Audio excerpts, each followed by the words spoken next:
Have you ever been broke? I mean, I'm talking peanut butter and jelly or ramen noodle broke, where you live in such fear of where's your next meal going to come from? How am I going to pay this bill? How am I going to pay the rent? If you've ever been in that situation, you know what I'm talking about, right? Broke is broke, and broke sucks. But here's the thing. Where does broke come from? Everything we believe to be true in our life started at some point in our childhood. We created a belief. In our childhood, somewhere between the ages of birth to about 8 to 13 years of age, we created a belief. And that belief has feelings and emotions attached to it. So if you take me, for example, I grew up in a very poor household.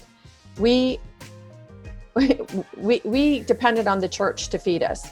We depended on others to clothe us. And my five siblings and I, we didn't have the luxury of going into the refrigerator and getting a snack. We had things to eat, breakfast, lunch, and dinner, and that was it. There were a lot of times I went to school without a lunch. I was starving. So broke sucks. Broke is not fun. But here is what happens. For me, I'm going to use myself as an example. Being broke, coming from a very poor household, at some point when you go to school and you're around your peers that you're different from everyone else. And I didn't want others to see my difference, right? We all want to fit in. We all want to be part of the group. And so I got very good at subterfuge, or lying. Basically lying to myself, lying to others, redirecting conversations. When kids would talk about what they got for Christmas, I would just kind of skate all around that. So I learned at a very early age to talk around subjects, to put myself out there in a way where others couldn't see what was really going on. Now, whether or not I was really able to pull the wool over people's eyes or not, that's a whole nother subject. But we also moved so much when I was younger. By the time I was in the 9th grade, that was my 13th school. So it was pretty easy for me to go from school to school and constantly hide who I am, hide where I come from. And I never dated a boy in my school because I never wanted anyone to know what was going on in my home. Likewise, I never had friends over to my house because I didn't want any kind of witness as to what was going on in my home. But here's the thing about that. You grow up, you bring those feelings and emotions and those beliefs that you create with you into adulthood. And at some point, I created a belief that being poor was very shameful. And when you feel shame, you judge yourself. And when you judge yourself, it brings on emotions of not being good enough, of being less than. I got to a point in my life where I realized that there were other people out there who had a lot, and then there are other people who do not have. And I was one of the have-nots. I mean, that was very clear to me from a very early age that I was a have-not. And it wasn't until I became an adult and I was working with a financial coach that she said something that really made me pause. She said, "There's no shame in being poor." And I went, "What?" Because that really stopped me, because I didn't believe her. Because I had created a belief so strong about what I believed being poor was and not having money felt like, that belief was something that I was really holding on to. But likewise, as an adult, whenever I couldn't afford to go out with my friends or couldn't afford things that my friends were purchasing or couldn't afford to buy my children something, that belief was very strong in me. Like, there's shame in that. There is shame in not being able to afford what you want to afford, or live where you want to live, or have the kind of job that you want to have, or feel better about yourself. So as I started working more and more on me, my inner self, my inner beliefs, my thoughts, and I discovered the way to peace, prosperity, love, and abundance, and being kind to yourself. Because there are only two emotions. emotions that come from love and emotions that come from fear. And anything that comes from a fear-based thought process is not real. Anything that comes from a love-based process is absolutely real. But boy, let me tell you, when you're going through it, when you're feeling like life just keeps handing you lemons and you don't even know how to make lemonade, it can feel very real. And I'm on a mission to work with women entrepreneurs who have that feeling and that belief of not being able to level up in their net worth.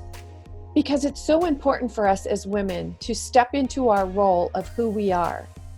And I'm always talking about be loud and proud about who you are, what you do, and why you're so fabulous. But I talk to many women who don't even believe they are fabulous.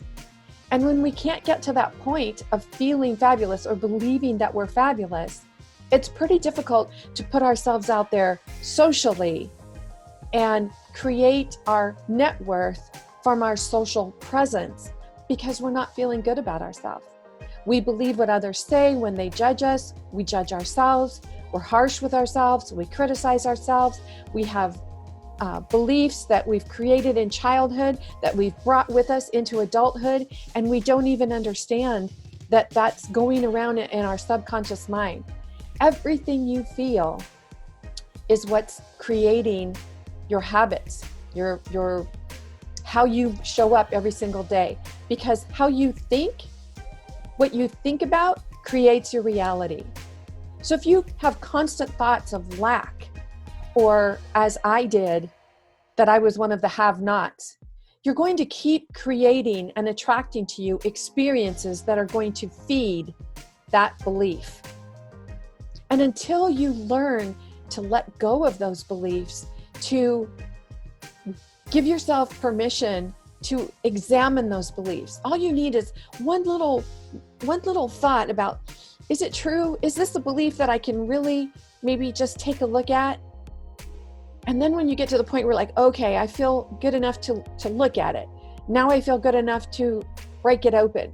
Now I feel good enough to change it, shift it. That's when you're able to release it. Because then you can take those feelings and emotions that are attached to that belief and you release them and you stop recreating experiences that feed that belief, that feed those feelings and emotions. So if you have some past experience in your life that's caused you to feel less than, or causes you to diminish yourself, to be less than who you are, or maybe you don't even believe you deserve to be more than how you're showing up right now, you're also keeping your net worth down. You're keeping it squelched.